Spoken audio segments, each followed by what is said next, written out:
Obama's been caught directly. So people say, oh, you know, a group. It's not a group. It's Obama. His orders are on the paper. The papers are signed. The papers came right out of their office. They sent everything to be highly classified. Well, the highly classified's been released.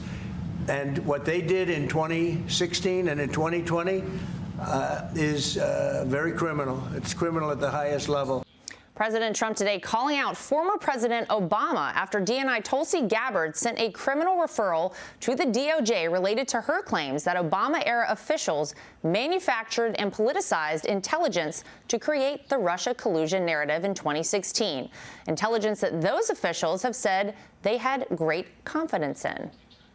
John Brennan and Jim Comey and I are part of the group that were tasked by President Obama to put together all the reporting we had on the Russian interference, and which we did. And then, of course, on January 6th, we issued our intelligence community assessment documenting the Russian interference, in which we had very high confidence in the evidence that we presented.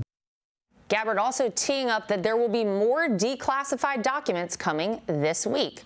Ahead of that, here's what we've learned so far. December 7th, 2016, the assessment reiterated that Russia did not tamper with election infrastructure. Just one day later, the editor of that assessment canceled the brief, quote, based on new guidance. By December 9th, 2016, Obama convened National Security Council principals and ordered a new assessment. And on January 6, 2017, the new unclassified assessment was released. Obama's office today firing back, issuing the following statement.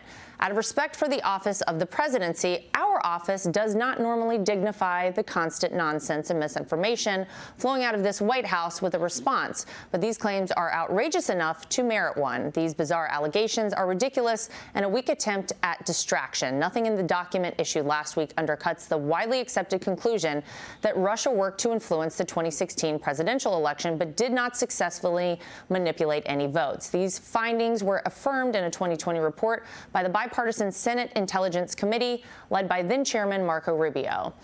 Joining me now to react is the Director of National Intelligence, Tulsi Gabbard.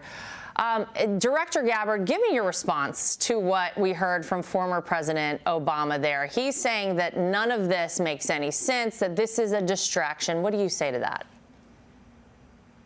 It's the art of deflection coming from former President Obama, as well as his friends who are still in Congress today, and Senator Warner and Congressman Jim Himes, really all basically saying that exact same statement, which doesn't actually address the issue that was revealed in great detail in the over 100 documents that we released last week, and the documents that we will be releasing later this week that point to the undeniable fact that you laid out in your introduction to this segment, is that the intelligence community had one assessment, that Russia did not have the intent or capability to try to impact the outcome of the U.S. election leading up to Election Day. The same assessment was made after Donald Trump was elected by the American people as president in 2016, defeating Hillary Clinton.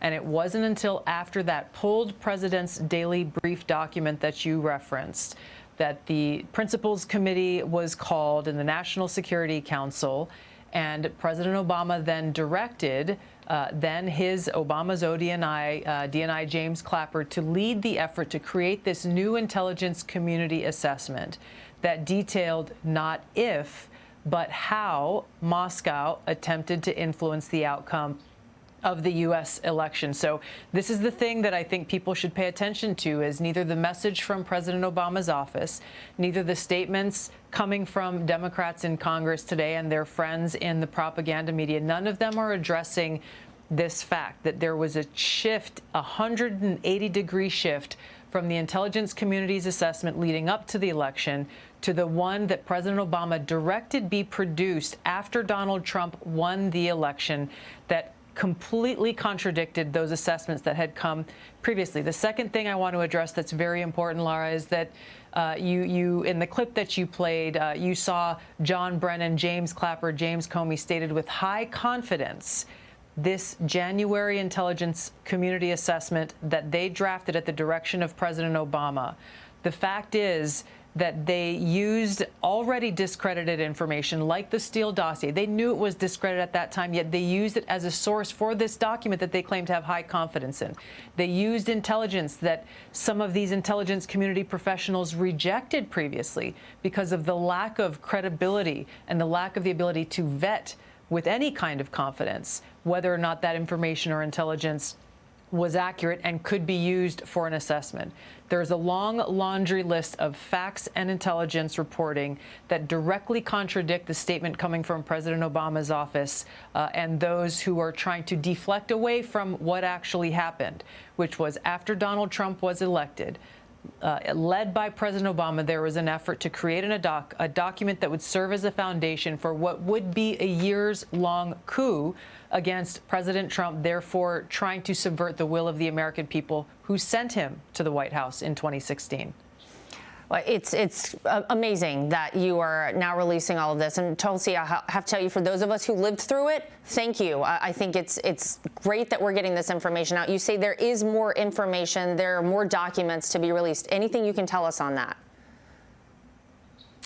We will be releasing these documents shortly in the wake of the release that we did last week. I'm very encouraged by the fact that we have whistleblowers coming forward who are intelligence community professionals who were there when this happened and who were disgusted by it and are heartened at the possibility and the hope that the truth will see the light of day. And of course, the most important thing is that the American people see accountability, which is why we're referring and have already sent all of the documents that we have currently and any others that we get in the future to the Department of Justice to bring about that accountability, to ensure that the integrity of our democratic republic exists, that the American people can have faith and trust that who they vote for in our elections to be elected will actually be respected by those who are leaving power.